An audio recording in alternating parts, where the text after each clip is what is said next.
سچ کا ساتھی ہوں، مجھے سچ بولنا ہے، میں جھوٹ نہیں بول سکتا۔ میرے نبی کی زندگی کے دو پلر، عبادت، نماز نہ چھوٹے، نماز نہ چھوٹے، نماز نہ چھوٹے۔ میرے نبی کی زندگی کا دوسرا پلر سچائی، اخلاق، درگزر، محبت، الفت، خامند بیوی کو عزت دے، بیوی خامند کو عزت دے، ماں باپ اولاد کو عزت دیں، اولاد ماں باپ کو عزت دے۔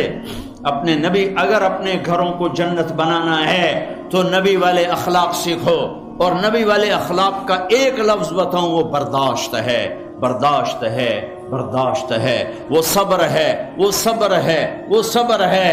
میاں بیوی کی لڑائی نسلوں کو برباد کر دیتی ہے۔ بیویوں پہ زیادتی مت کرو، بیویاں خامدوں پہ زیادتی مت کریں۔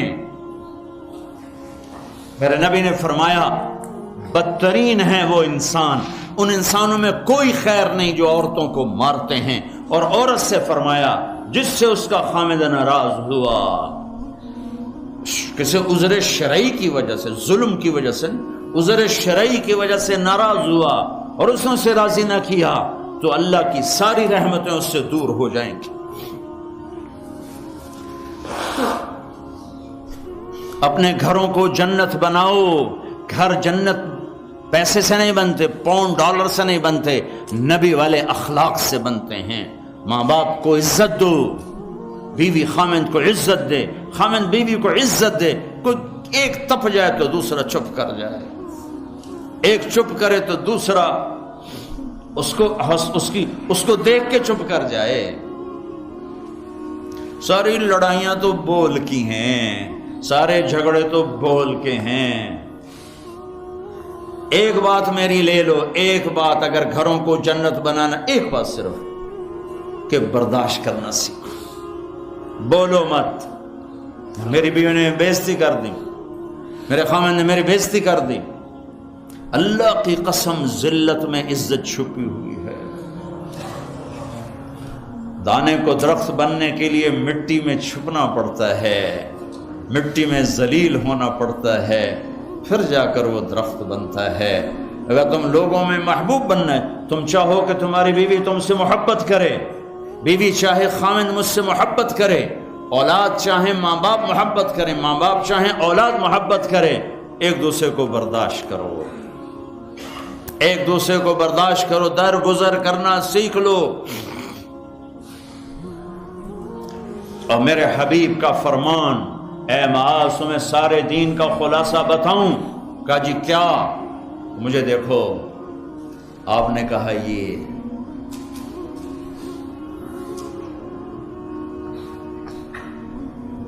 اے معاذ زبان قابو میں رکھنا، یہ سارا دین، وہ سارا دین کیا مطلب ہے؟ جو زبان پہ قابو رکھے گا سارا دین اس کا بچ جائے گا، جو زبان پہ قابو نہیں رکھے گا سارا دین ضائع ہو جائے گا۔ غصے کو برداشت کرنا سیکھو، ایک دوسرے کی تعریف کرنا سیکھو۔ کسی کی بیٹی کو بہو بنا کے گھر لائے ہو، اس سے وہ عزت دو جو اپنی بیٹیوں کو دیتے ہو۔ ایک عورت جب ماں ہوتی ہے تو وہ بچ جاتی ہے، قربان ہوتی ہے۔ وہی عورت جب ساس بنتی ہے تو اس کے اندر زہر بھر جاتا ہے۔ ایک مرد جب باپ ہوتا ہے، ساری رات جاب کر کے بچوں کو روٹی کھلاتا ہے، وہ جب سسر بن جاتا ہے تو اس کے اندر ایک نفرت بھر جاتی ہے۔ یہ میرے نبی نے سسر بن کے دکھایا۔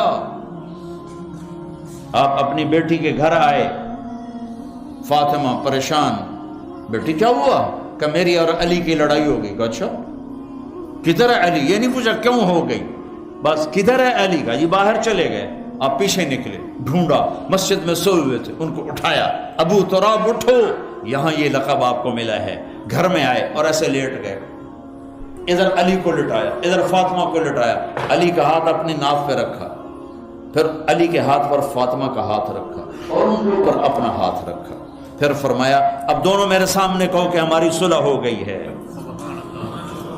تو دونوں نے کہا جی صلح ہو گئی۔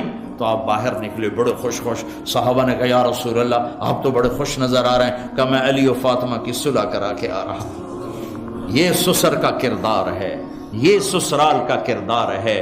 لیکن میں درد سے کہہ رہا ہوں کہ ساس اور سسر ایک زہر کا رشتہ بن گیا ہے, بہو ایک ذلیل رشتہ بن گیا ہے. جیسے تم اپنی بیٹیوں کے لیے چاہتے ہو کہ کسی کے گھر جائیں تو سکھ سے رہیں, جس کی بیٹی لاتے ہو اس کو بھی سکھ دو. اور بیٹیوں سے بھی کہتا ہوں جس گھر میں جاؤ جاتے ہی ماں باپ سے جدا کرنے کی اسکیمیں نہ چلاؤ, بلکہ گھر کے لیے راحت بنو, رحمت بنو. میرے نبی والی زندگی پڑھو, اللہ کے واسطے پڑھو کہ آپ اپنے گھر میں زندگی کیسے گزارتے تھے. ایک صحابی ہیں ابو دجانہ, جنگ بدر سے لے کر آخری حج تک اللہ کے نبی کے ساتھ رہے. بڑے صحابہ میں ہیں لیکن فرماتے ہیں لوگوں میرے پاس بخشش کا سب سے بڑا عمل یہ ہے کہ میں نے اپنی زبان سے آج تک کسی کو دکھ نہیں دیا اور میرے دل میں کسی کا بغض کوئی نہیں ہے. اگر اپنے نبی کے اخلاق بنانے دو چیزیں لے لو, زبان سے دکھ نہ دو, دل میں بغض نہ رکھو. ایک لطیفہ بھی سنا دیتا ہوں, اور ہے بھی لطیفہ بھی ہے, قصہ بھی ہے, ہمارے گھر کا ہے. ہماری دھوبن تھی ایک ماسی شریفہ, مرحوم مر گئی. وہ آئی ایک دن میری بہن کے پاس, کہنے کہ بی بی میری نو میرے نال بڑا لڑتی ہیں, میں نے کوئی توید دے ساریاں میری نوکر بن جانا. لڑتی وہ خود تھی, لڑتی خود تھی. تو میری بہن کو پتا تھا تو اس نے کاغذ لیا, اس پہ کوئی لکیریں لگا کے اس کو سے رول کیا. پھر کہا ماسی شریفہ جس لئے تیری لڑائی ہوئے نا تو اے تعویذ ایتھے رکھنا ہے, تو انہوں ڈگن نہیں دیونا, جے اے ڈگ گیا تیری لڑائی نہیں مکڑی. اب ہمارے ملک میں تعویذ کا بڑا ایک اعتقاد ہے, جو صحیح ہیں تعویذ ہو تو اثر کرتے ہیں, لیکن 2 نمبر بھی بہت زیادہ ہے. تو اب اس نے کیا طریقہ کیا, میری بہن نے اس کو چپ کرانا چاہا, کیونکہ لڑائی تو بولنے سے ہوتی اور وہی لڑتی تھی زیادہ. ایک ہفتے بعد آئی, کہنے لگی بی بی تو مینوں کیڈا چنگا توید دتا, میری تو لڑائی مک گئی. کیوں؟ ماسی شریفہ جی چپ ہو گئی, لڑائی کتنے ہو. تو ہر جگہ میں نے یہ تعویذ دیا ہے. یہ میں تعویذ آپ کو دے کے جا رہا ہوں, اور جو یہ سن رہے ہیں کیمرے سے ان کو بھی یہ تعویذ دے رہا ہوں کہ جب لڑائی ہونے لگے میرا یہ تعویذ یہاں رکھ لینا, آپ کا گھر جنت بن جائے گا. چپ رہنے میں عزتیں چھپی ہوئی ہیں.